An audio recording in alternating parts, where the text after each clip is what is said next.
"You're destroying federal property." That's what she screamed right in my face while I stood on my own damn lawn. The HOA president had already called the cops on me twice, and now she was yelling that my lake, the one my uncle left me, was hers. She had no idea what kind of fire she'd just lit. When I first came back to Lake Ridge Estates, I thought I was just inheriting a quiet cabin by the water. The place smelled like cedar and dust, like my Uncle Roland was still there somewhere. Through the back window, I saw the lake, a perfect glassy surface framed by pine trees and mountains beyond. For a second, it felt peaceful. Then I noticed a metal post half buried by the shore. USGS 1972. Federal Survey Marker. I didn't know it then, but that little piece of corroded metal was about to start a war. That was the first day I met her, Claudia Brennan, the HOA president. Mid-50s hair pulled so tight I thought her face might crack a clipboard in hand eyes that said, "I own this place." "Welcome to the neighborhood," she said, smiling like a shark. "I'm sure you'll follow our community guidelines, especially regarding shared amenities." "Shared amenities?" I asked. "The lake," she said like she was explaining gravity to a child. "It's community property. We maintain and stock it. You'll need board approval before making any changes to the shoreline." That word approval stuck with me. I didn't say anything then, but something felt off. My uncle never mentioned any HOA nonsense in his letters. That night, I opened the file the lawyer had given me. At the bottom was the deed map, faded red lines wrapping all the way around the lake. The date, June 1968. The name, Roland Hollis. My family's name. Every inch of that water was ours. Under the map was a letter in my uncle's handwriting. "If you're reading this, the house is yours, and so is the fight. Don't let them take it. The lake is your strongest weapon. They always come for it. Stand your ground." I didn't sleep that night. 3 days later, Claudia came back with backup. 2 other board members trailed behind her, both looking like they'd rather be anywhere else. She set a packet on my dining table and slid it toward me. "Every resident signs this. It's how we keep harmony here." I skimmed the papers, noise ordinances, lawn maintenance, exterior colors. Then one line froze me. "All shared amenities, including Lake Harrison, are community property. Residents may not restrict or deny access under any circumstances." I looked up. "I'll have my lawyer review this." Her smile cracked. "Your lawyer, Mr. Hollis, this is a friendly community. Don't make this difficult." I stood, handed her back the papers, and said, "Then I guess I'll be difficult." That same evening, I got a text. Final notice. Violation of HOA rules. Cease obstruction of community access to Lake Harrison within 14 days. Below that, this is your only warning. I replied with 3 sentences. "I own the lake. It's not HOA property. See you in court." A week later, the sheriff's deputy showed up trespassing call. Claudia had reported me for interfering with community access.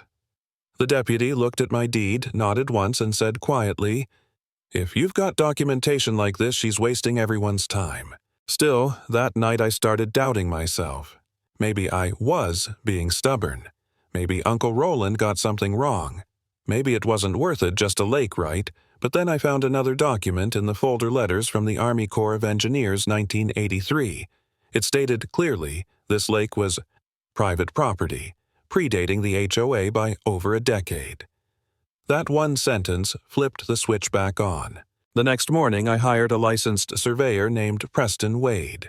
The man was calm, precise, and dead serious. We walked the property line for hours. When he found the old USGS markers, he crouched down and brushed off the dirt. "These are federal monuments," he said. "Tampering with them is a felony Title 18 U.S. Code Section 1858. If your deed references these, the HOA doesn't have a leg to stand on." Right then, Claudia's silver sedan pulled up. She marched toward us, voice already sharp. "You can't bring contractors onto community property without approval." Preston stood tall. "Ma'am, this land belongs to Mr. Hollis. I've confirmed it with federal data. If you interfere with these markers, you'll be committing a federal offense." She froze just for a moment, then turned and stormed off. Preston watched her go, then muttered, "That woman's going to be trouble." He was right. A few days later, I drove to the county recorder's office. After digging through years of archives, I found an HOA application from 1998 trying to register an easement on my lake. Across the top, stamped in red, "Rejected." Reason: applicant failed to provide consent from legal property owner. They'd already tried to steal it once and lost. When I told my lawyer Simone, she said, "That's slander of title-making false ownership claims to damage your property rights. If they're doing it knowingly, that's a lawsuit." That's when I got the anonymous text, "This is Angela Moss. We need to talk. Tomorrow, 10 a.m. Come alone." She was one of the board members, the quiet one from that first meeting. At the cafe, her hands shook as she slid a USB drive across the table. "Everything's on here. Emails, audio from board meetings documents Claudia told us to destroy. She knows the lake is yours. She falsified the records in 2015. I stared at her. "Why give this to me?" Her eyes filled with tears. "Because you're the first person who's fought back." Back at Simone's office, we plugged in the drive. There it was, an audio file, Claudia's voice cold and smug. "The old man's gone. His nephew won't know any better. We'll claim that lake quietly. By the time anyone notices, it'll be too late." Simone leaned back, exhaling. "That's intent. Fraud, forgery, conspiracy. You've got her." I didn't feel relief, just anger. Years of intimidation, fake rules, stolen money, and everyone had been too scared to stop her. Then came Vivian Ashford, the HOA secretary before Angela. 70-something, kind eyes, voice trembling when she handed me a manila envelope. "I worked for that HOA 20 years, she said. "I thought we were helping people, but Claudia turned it into a kingdom." Inside the envelope, original documents, emails, handwritten notes. Proof that Claudia had falsified votes, forged signatures, and siphoned money from HOA funds into her own legal battles. Simone brought in a private investigator. The report was damning: $47,000 missing from community accounts, all disguised as legal expenses. We had enough to bury her. But even then I hesitated. What if the community turned on me? What if they believed her instead of me? I remember standing at the lake one night, moonlight on the water, thinking, maybe I should just sell and leave. My uncle's words echoed in my head. They always come to the lake. Stand your ground. That was enough. The next HOA meeting was packed, over 180 residents crammed into folding chairs. Claudia sat at the head table, microphone clipped to her collar, smile polished to perfection. "Thank you for coming," she began. "Tonight we must address a serious issue. A resident has spread false accusations and obstructed community access to Lake Harrison." She gestured toward me like I was some criminal. "Mr. Hollis refuses to cooperate. He believes he owns the lake, though it's always been community property. We will vote on disciplinary action tonight." When she finally said, "Would you like to respond?" I stood, briefcase in hand. "Sure," I said. My voice was steady. "This is the deed to my property, recorded in 1968, 11 years before this HOA existed. It includes the entire lake." I held it up for everyone to see. Murmurs spread. Claudia's smile faltered. I laid out Preston's survey next, the GPS coordinates, the federal markers. "Destroying these is a federal crime," I said.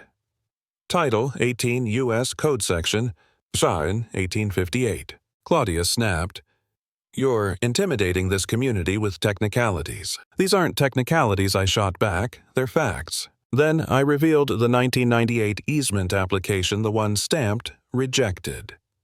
"You tried to take this lake 26 years ago. You failed then, and you're failing now." The crowd erupted. People whispering, shouting questions. Claudia banged a gavel, yelling for order. I wasn't done. I pulled out 2 versions of the 2015 meeting minutes, one real, one fake. This is the original. This one I held up, the other was altered to say the board voted to claim the lake. That vote never happened. Angela stood, voice shaking. "It's true. She made me change the records. She threatened to ruin me if I didn't." Tom Riker, another board member, rose beside her. "I was there. We never voted. Claudia's face went white. You're all lying. I dropped the final piece, the bank statement showing $47,000 in legal expenses. This money, I said, was taken from HOA funds for Claudia's personal lawsuits. That's embezzlement. A Class 3 felony in Colorado. The room exploded. Neighbors shouted. Some cried. Claudia tried to speak, but her microphone squealed with feedback and drowned her out. Then the back doors opened. 2 men in suits and a sheriff's deputy stepped in.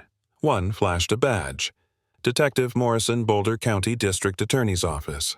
We have a warrant for HOA financial records. Mrs. Brennan, you'll need to come with us. Claudia just stared, trembling.